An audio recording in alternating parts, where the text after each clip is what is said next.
Today we are studying the factors affecting the rate of reaction. This is a very important theory question from chemical kinetics, and it is often asked for full marks. First factor: concentration of reactants. The rate of reaction increases when the concentration of reactants increases. This means, if we take more amount of reactants in the same volume, the particles come closer to each other. Because the particles are closer, they collide more frequently. More collisions mean more chances of effective collisions. Therefore, the reaction becomes faster.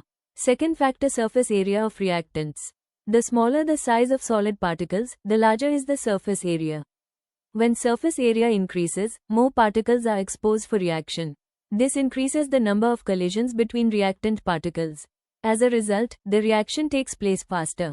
For example, powdered solid reacts faster than a large piece of solid.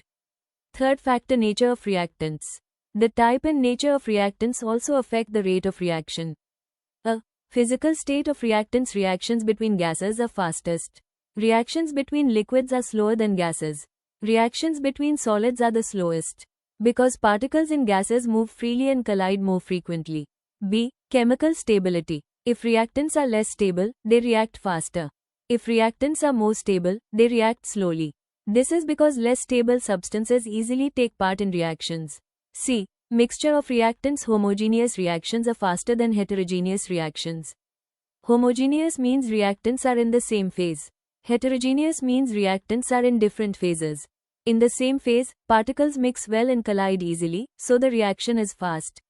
Fourth factor: addition of catalyst. A catalyst is a substance that increases the rate of reaction. It does not get consumed during the reaction. The catalyst provides an easier path for the reaction. Because of this easier path, the reaction becomes faster. Fifth factor: effect of temperature. When temperature increases, the rate of reaction also increases.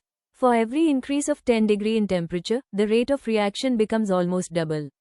This happens because particles gain more energy at higher temperature. They move faster and collide with greater force. This increases the number of effective collisions. For example, if the rate is 20 at 15 degree temperature, then it becomes 40 at 25 degree, and 80 at 35 degree. Checkmark. Conclusion line. Therefore, concentration, surface area, nature of reactants, catalyst, and temperature are the main factors that affect the rate of reaction.